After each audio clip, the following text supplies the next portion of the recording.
안녕하세요, 송타입니다. 이번 시간은 돈 미겔 루이스가 지은 이 진리가 당신에게 닿기를 이란 책에서 제1장 상징이 가진 힘이라는 주제로 함께 이야기를 나눠보겠습니다. 성경 형이상학에 송타의 성경 형이상학 진리를 녹여서 함께 나눠보고자 하고요. 당신의 세상은 당신이 사용하는 문자로 만들어진다. 내가 쓰는 언어, 말, 그것으로 나의 삶이 규정된다라는 것이죠. 태초에 하나님이 천지를 창조하시니라. 무엇이 있으라 라고 우리 의식이 이미 나는 그임을 인식하게 되면 나는 그로서 현실에 존재되겠죠. 상징이 가진 힘, 어떤 내용인지 한번 보겠습니다. 태초에 모든 것이 섭리 가운데 있었다. 태초에 말씀이 계시니라. 태초에 하나님이 천지를 창조하시니라. 각각 구약 성경과 신약 성경의 시작이 그 말로 이루어져 있죠.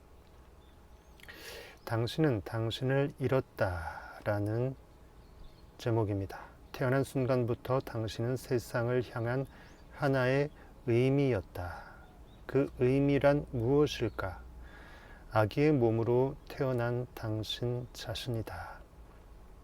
당신은 인간의 몸을 입고 무한으로부터 던져진 천사의 현현이다. 무한하고 온전한 어떤 힘은 당신을 위한 섭리를 생성했으며 당신 자신이 되기에 필요한 모든 것은 그 섭리 안에 담겨 있었다. 원래 모든 것이 완벽하게 완성되고 무한으로 잠재되어 있었다라는 거예요.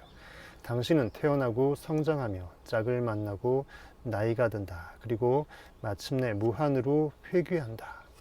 당신의 몸을 이루는 모든 세포는 각기 하나의 우주다.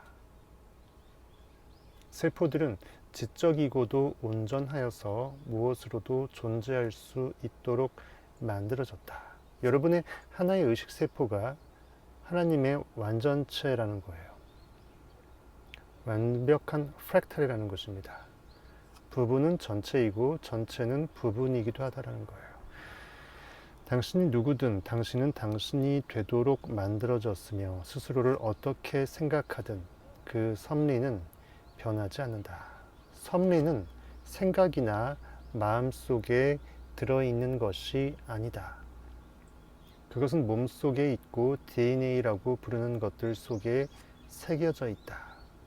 태초부터 당신은 그 속에 담긴 지혜를 본능적으로 따르게 되어 있었다. 아주 작은 아이였을 때 당신은 좋아하는 것과 싫어하는 것을 알았고 그것을 언제 좋아하고 언제 싫어하는지 알았다. 좋아하는 것을 했으며 싫어하는 것을 애써 피했다. 당신은 본능을 따랐고 그 본능은 당신이 행복을 누리고 삶을 즐기며 놀이와 사랑과 욕구를 충족하도록 이끌었다. 그런데 아이가 자라면 어떤 일이 벌어질까? 몸이 훌쩍 성장하고 마음이 한결 성숙해진다. 의사 표현을 위해 기호를 사용하기 시작한다. 새가 소통하고 고양이와 고양이가 소통하듯 인간은 기호를 통해 서로 대화한다.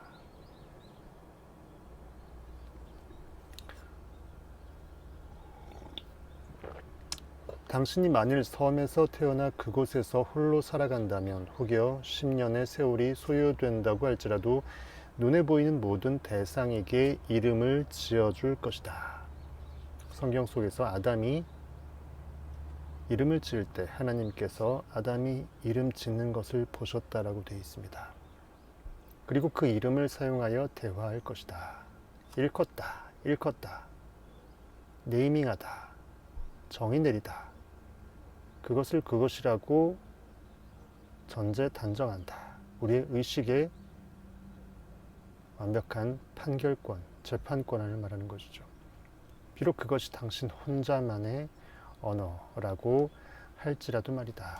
인간은 왜 그렇게 행동할까?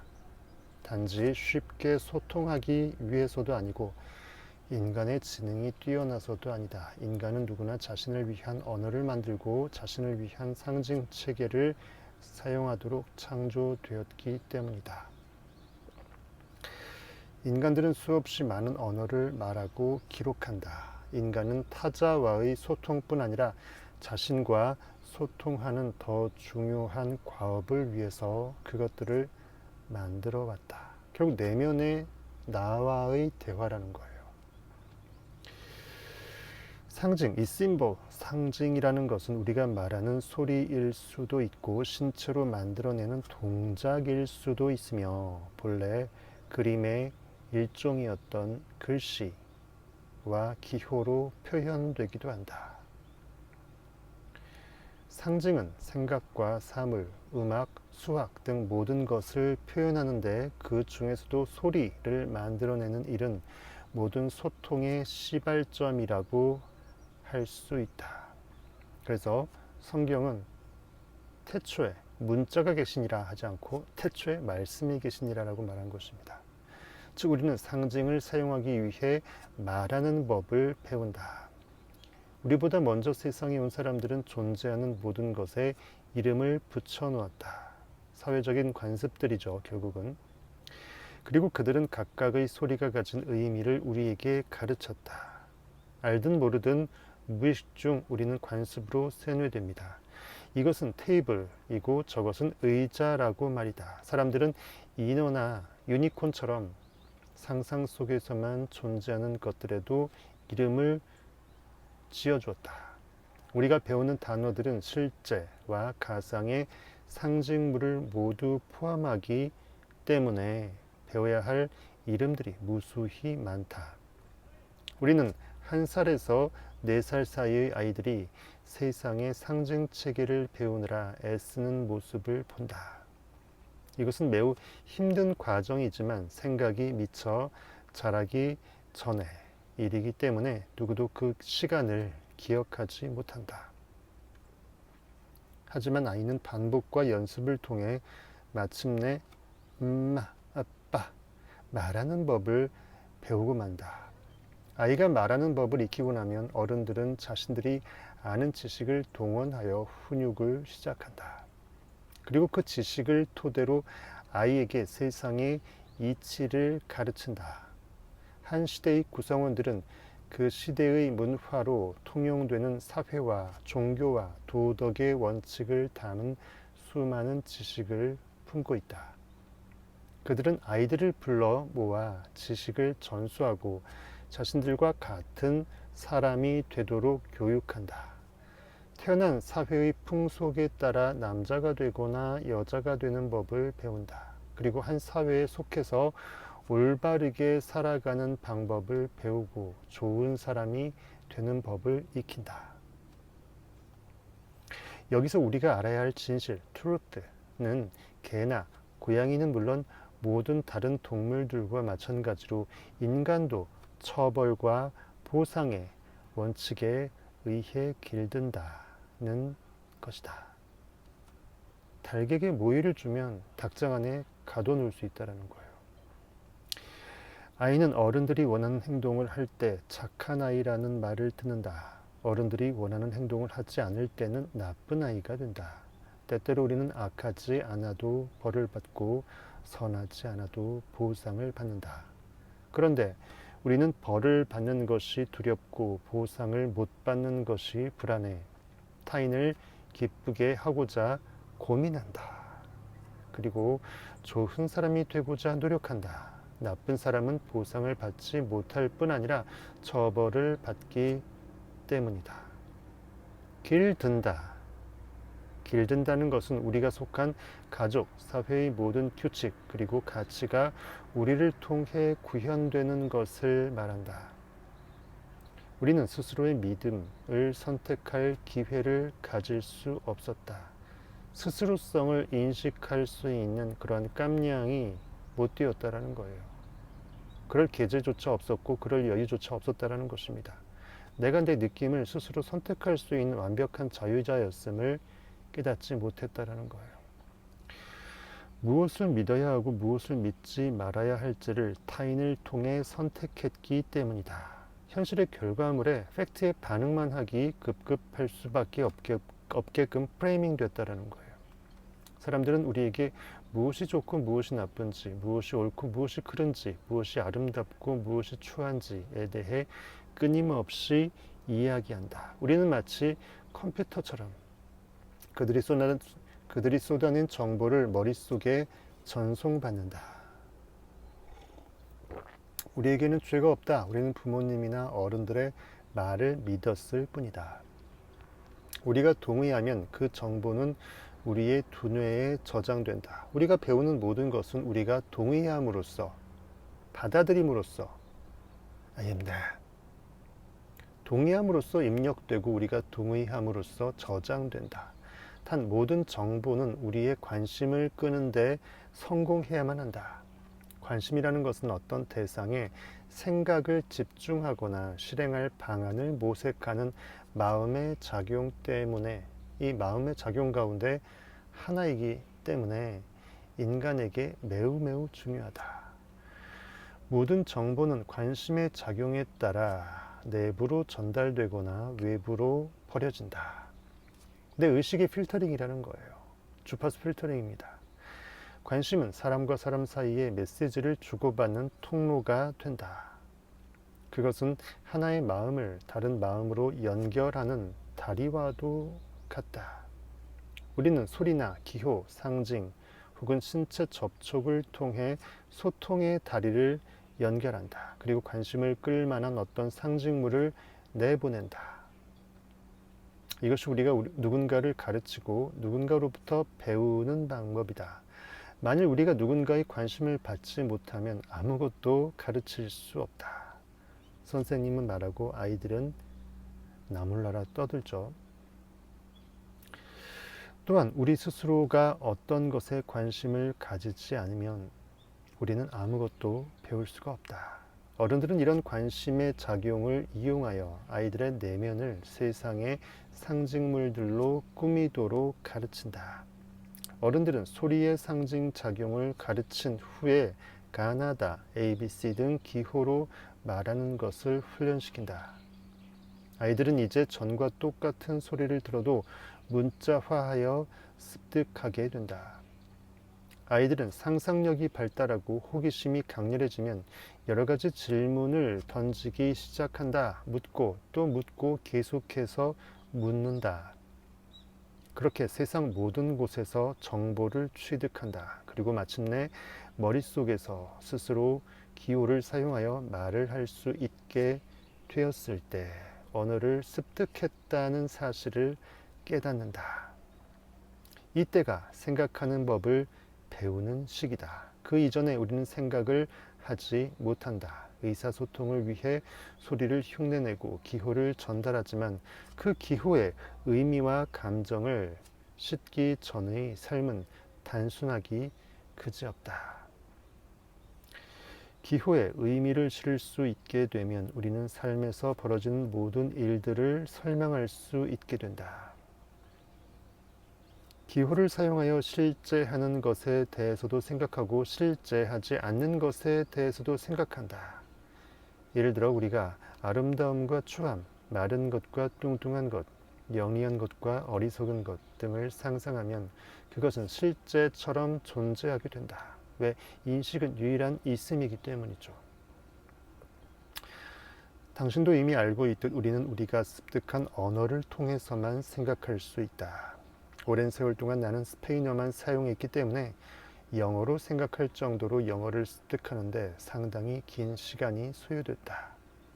하나의 언어를 습득하는 것은 쉬운 일이 아니지만 어느 시점이 되면 우리는 스스로 습득한 기호 체계를 통해 생각하고 있다는 사실을 알게 된다. 우리가 대여섯 살이 되고 학교에 입학할 때가 되면 옳고 그름, 승자와 패자, 온전함과 불온함 등의 추상 개념의 의미를 이해하게 된다. 학교에서 우리는 미리 습득한 기호를 사용하여 읽고 쓰는 법을 연마하고 기성의 언어를 접하며 더 많은 지식을 축적한다. 우리는 계속해서 더욱 많은 기호들의 의미를 부여하게 되는데 이 과정이 지속되면서 사유는 점차 줄어들어 결국엔 뭐가 남는다? 사유가 아닌 반사작용을 하게 된다. 스스로의 주체성, 주도적으로 내가 어떤 주파수를 선택할지에 대한 주체성을 망각하고 반응 리액터로 반사작용으로 인식이 가둬진다는 거예요. 여기서 우리가 습득한 기호들은 그 자체만으로도 우리의 주의를 집중시킨다. 우리에게 말을 거는 것은 우리가 아는 지식이며 우리가 듣는 것은 우리의 지식이 속삭인 것이다.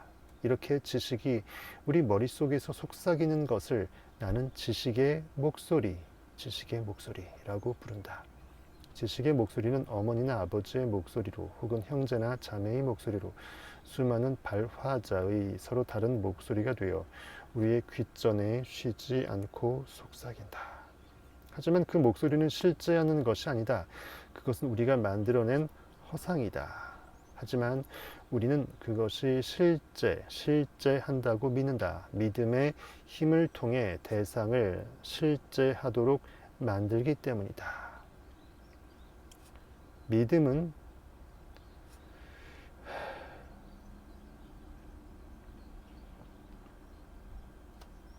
바라는 것들의 실상이요 보지 못하는 것들의 증거라고 성경은 말하죠. 그렇다라고 믿어버리면, 느껴버리면 그 어떤 것도 바로 그것으로 존재하게 되는 것입니다.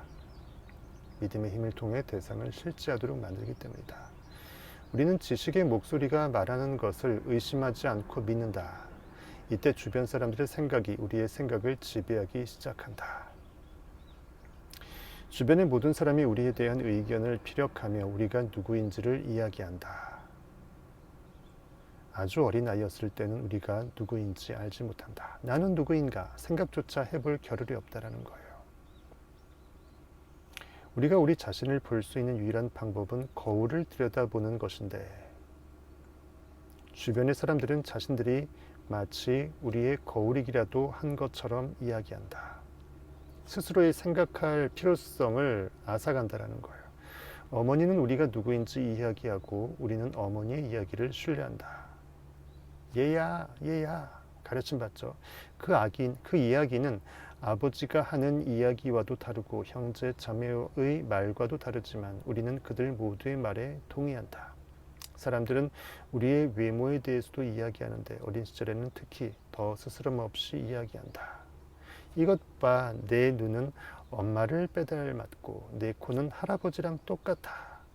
아이 보고 항상 누구 닮았다라고 항상 이제 지칭해서 판단을 내리죠.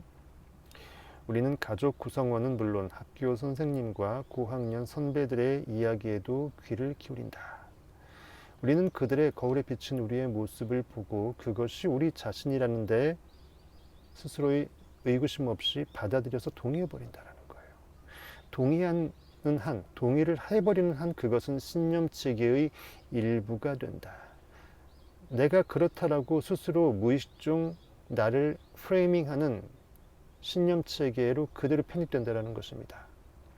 점진적으로 우리는 그들의 의견을 통해 우리의 행동을 교정하고 그들이 말하는 우리의 모습을 자신의 것으로 형성해 간다. 나는 그렇구나. 선생님한테 맨날 혼나면 나는 말썽쟁이, 머리가 나쁘고 공부 못하는구나 이거죠. 나는 멋져. 나는 멋지지가 않아. 나는 똑똑해. 나는 그다지 똑똑하지 않아. 나는 승자야. 나는 패배자야. 나는 이 일을 잘해. 나는 이 일에 서툴러. 나는 영어 잘해. 나는 수학 못해. 라고 생각하게 된다. 어느 시점이 되면 우리는 부모님과 선생님은 물론 종교나 사회의 모든 이야기들을 종합하여 우리가 그들에게 받아들여질 만한 모습을 스스로 내면화한다. 그들의 이야기는 우리가 어떤 사람이 되어야 하는지, 우리가 어떻게 보여야 하는지, 어떻게 행동해야 하는지를 알려준다. 우리는 이렇게 되어야 하고 저렇게 되어서는 안 된다. 우리는 우리 자신이어서는 안 되기 때문에 I am who I am. 나는 I am이었다. 나는 I am이다라는 것을 지금 이 순간 I am으로 못 느끼도록 한다라는 거예요. 우리가 아닌 것처럼 행동하기 시작한다. 거절당하는 것에 대한 두려움은 우리가 우리 자신으로 충분하지 않다는 두려움으로 바뀐다. 나의 불충분성을 더욱더, 나의 어둠성을 더욱더 내 의식 안에 받아들여 버린다는 거예요. 사실은 나는 완벽한 충분자 엘샤다인데, 그러면서 우리는 완벽함이라고 부르는 것을 쫓기 시작한다. 우리는 세상을 탐색하며 되고자 하는 완벽한 모습을 꿈꾸지만 이내 거기에 미칠 수 없다는 사실을 알게 된다. 그리고 완벽함을 기준으로 스스로를 평가하기 시작한다. 자신을 긍정하지 못하게 된 우리는 이렇게 되뇌곤 한다. 난 참 어리석고 못난 사람이구나. 뚱뚱하고 키도 작고 나약하고 멍청해. 이때가 바로 삶의 고난이 시작되는 시점이다. 성경은 말합니다. 여호와의 이름을 만홀히 일컫지 말자다. 사람이 그 무엇으로 심든지 그 심은 대로 거두리라. 함부로 내 I am 주의 말씀, 의식의 말씀을 경망스럽게 아무렇지 않게 내뱉지 말라는 것입니다. 나에게 비수가 될 수 있기 때문이죠. 이제 당신이 가진 기호들은 당신을 적대시하기 시작한다. 우리는 우리가 배운 기호들을 사용하여 당신을 부정하고 있다는 사실을 알아채지도 못한다.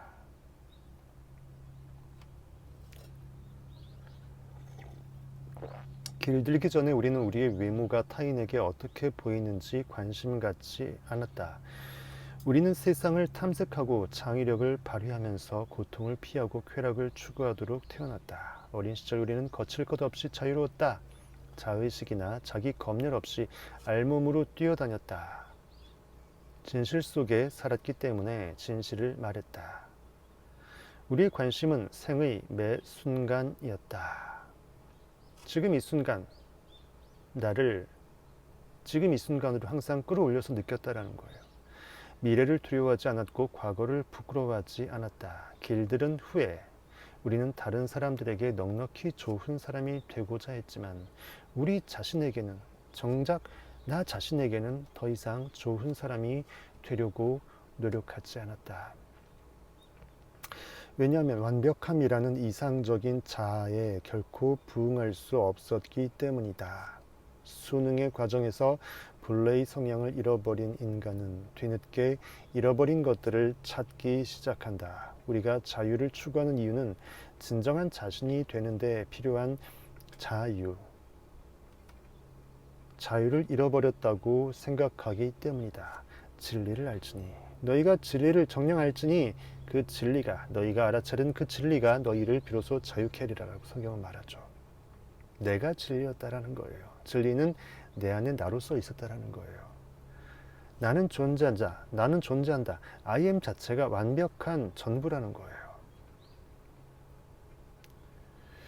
우리가 행복을 찾기 시작하는 이유는 더 이상 행복하지 않다고 느끼기 때문이다. 우리가 아름다움을 찾기 시작하는 이유는 자신이 더 이상 아름답지 않다고 생각하기 때문이다. 어분아이 삼면 찾는 것입니다. 아이가 성장해서 청소년기가 되면 몸속에서 호르몬이라고 불리는 물질이 분비된다. 인간은 그렇게 만들어졌다. 우리의 신체는 더 이상 어린아이의 것이 아니며 이전에 살았던 삶의 방식에서 벗어나게 된다. 해야 할 일과 하지 말아야 할 일을 제시하는 부모의 이야기를 듣고 싶어 하지 않는다. 우리는 자신만의 자유를 원하고 온전한 자기 자신이 되기를 원하지만 동시에 자립하는 것에 대한 두려움도 또한 가지게 된다. 그런데 사람들은 이렇게 말한다. 너는 더 이상 어린 아이가 아니야. 넌 더 이상 애가 아니야. 하지만 그렇다고 해서 어른이 된 것도 아니라 이 시기를 보내는 이들은 대부분 혼란을 겪는다. 10대인 우리는 더 이상 우리를 길들일 사람을 필요로 하지 않는다. 우리는 이미 우리에게 주어진 상벌 체계에 따라 스스로를 판단하고 처벌하고 보상하는 법을 배웠기 때문이다. 길들임, 길들여짐. 이 길들임이라는 게 세계의 어떤 곳에서는 더 쉬울 수 있고 어떤 문화에서는 더 어려울 수 있지만 우리 중 누구도 그 길들임이라는 이 세 글자, 그 길들임에서 결코 벗어날 수는 없다. 소위 말하는 프레이밍입니다. 프레이밍. 누구도 가능하지 않다. 마침내 우리의 신체가 성숙해지면 모든 것에 또 다른 변화가 찾아온다. 우리는 다시 한번 세상을 탐색하기 시작하지만 점점 더 쫓게 되는 것은 우리 자신이다. 우리는 사랑을 갈구하기 시작한다. 사랑이라는 것이 우리의 바깥 어딘가에 존재한다고 배웠기 때문이다. 내 의식이 바깥에서 진정한 나라는 의식의 정체를 인식하고자 한다면 우리는 항상 세상에 결과에 반응할 수밖에 없어. 결과에 반응하게 되면 참 원인자로서 나의 근원성을 인식할 수 없다라는 거예요. 우리는 정의도 갈망하게 되는데 우리가 배운 신념 체계에는 정의가 존재하지 않기 때문이다. 우리는 진리에 목말라 하는데 우리가 머릿속에 쌓은 지식 더미에서 그것을 찾으려 하기 때문이다. 백과사전 아무리 보세요. 진리 없습니다. 나는 곧 길이요 진리요 생명이니 라고 성경은 말하고 있죠. 나로 말미암지 않고는 결단코 아버지 하나님 아버지께로 올 자가 없느니라. 우리는 계속해서 완벽함을 추구한다. 세상에 완벽한 사람은 없다 라는 세상 사람들의 이야기에 동의하기 때문이다.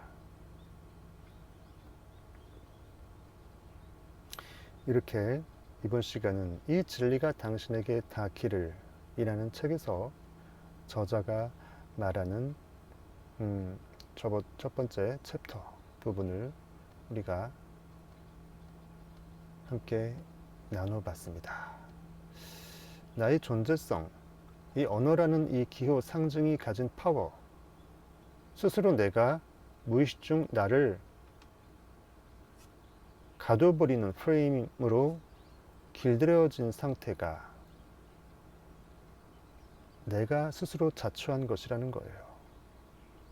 하지만 내가 그 감옥문을 믿음으로 나의 자존성을 끌어올려서 베드로가 옥문을 열고 탈옥하듯이 내 믿음이 얽매임을 탈출할 수 있게 된다면 그 믿음이 나를 구원해서 나의 완벽한 신성, 완벽한 초월성을 스스로 자존한 가운데 그 진리 가운데 비로소 자유할 수 있게 될 것입니다. 상징이 가진 힘. 당신의 세상은 당신이 사용하는 문자로 만들어진다라는 주제로 함께 나눠봤습니다. 태초에 모든 것이 섭리 가운데 있었다. 당신은 당신을 잃어버렸다. 하나님이 아담을 잠재우시고 아담을 만드시고 현실이라는 허상, 보이는 결과물의 투사체의 허상 가운데, 꿈 가운데 하나님이 잠들어 있는 상태가 우리 인간 아담의 상태라는 거예요. 그래서 그리스도의 죽으심과 부활, 내 안에 완벽한 셀프 구원자의 구원과 부활이 나를 완벽한 나의 온전함으로 끌어올릴 것이라는 것이겠죠. 나중에 또 시간이 되시면 또 이 진리가 당신에게 닿기를이라는 이 책에서 그 다음 챕터를 한번 나눠보도록 하겠습니다. 지금까지 대한민국 성공학 형이상학의 넘버원 채널 성공학 1타 강사였습니다. 감사합니다.